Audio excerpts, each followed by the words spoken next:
Presente. Filma aqui, ó. Filma aqui. Ministro Fávaro, trabalhe muito para não ter as assinaturas previstas. Porque o senhor vai cair. O senhor vai cair. Não há dúvida, escutando o senhor Neri Geller, não de suspeitas graves.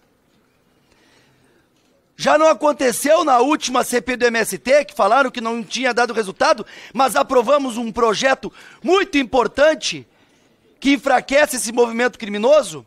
Agora, a CPI do Arrozão, do PT, vai mostrar envolvimentos politiqueiros no momento tão triste do nosso Estado. E eu começo, senhor Neri Geller, respeitando a sua presença, mas nós enxergarmos um Estado, e me preocupa o senhor sendo gaúcho, um Estado que o senhor sabe o que nós estamos passando. O senhor sabe. E a gente vê comentários de parlamentares de esquerda dizendo: esqueçam o dinheiro a fundo perdido, esqueçam juros fixos, isso é oportunismo. Oportunismo! Oportunismo na maior catástrofe climática do Brasil. E eu lembro que este governo já deu dinheiro a fundo perdido a outros países.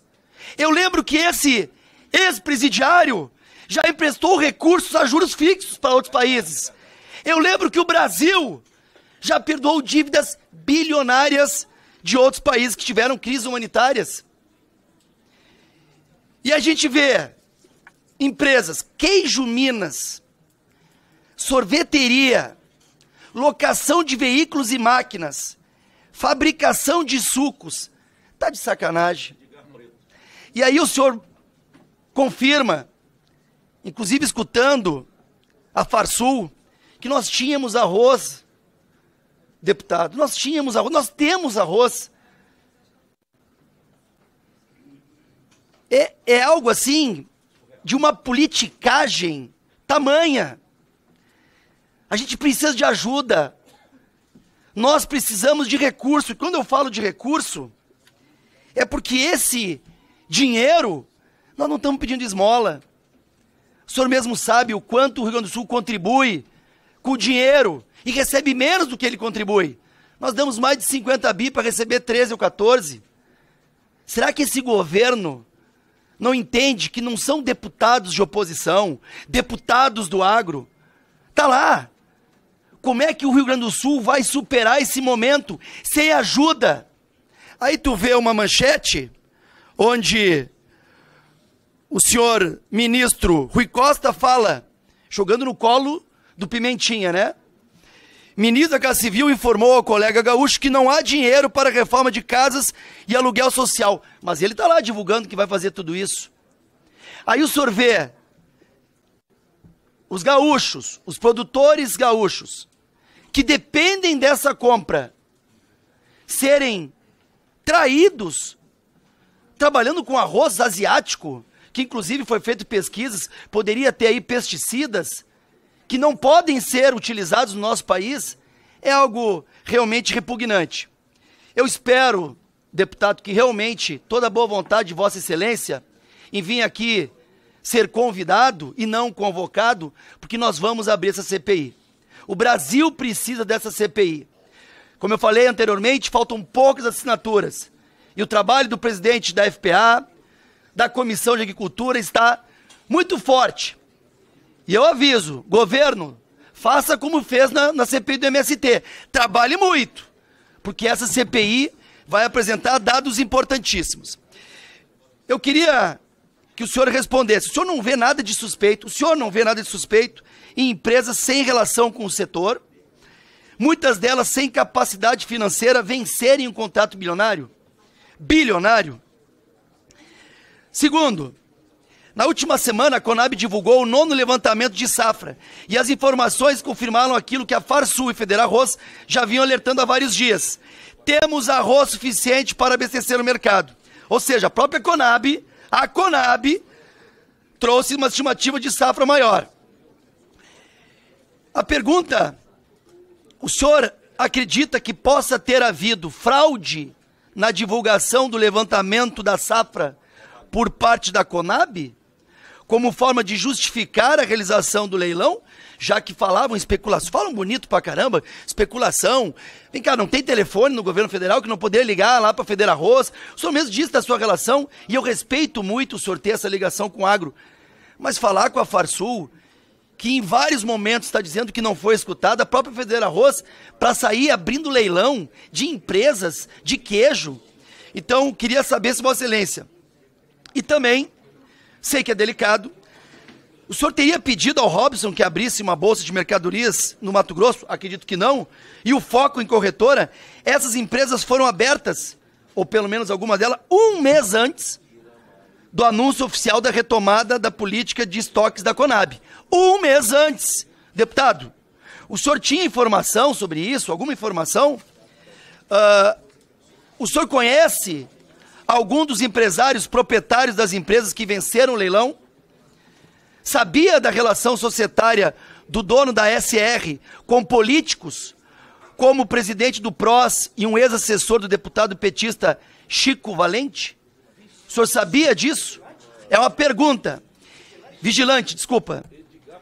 Então, senhor presidente, eu quero deixar esse 1 minuto que eu tenho ainda para que o deputado Neri tenha um pouco mais de tempo de resposta. Mas essa questão, deputado, eu estou vendo que o senhor realmente foi envolvido, quero acreditar, né, presunção de inocência, num grande problema. Muitos fatos suspeitos. O senhor mesmo falou que não era o caso abrir esse leilão. Deixou claro aqui. Mas eu queria que o senhor esclarecesse o papel do presidente da Conab, o papel do senhor ministro Fávaro, porque, sinceramente, além de ser um desrespeito à sua função, ainda mais sendo gaúcho, o senhor fique sabendo que o Rio Grande do Sul chora e realmente tem indignação com esse tipo de atitude de um governo que tem um projeto de vingança, não tem um projeto de nação. Neri.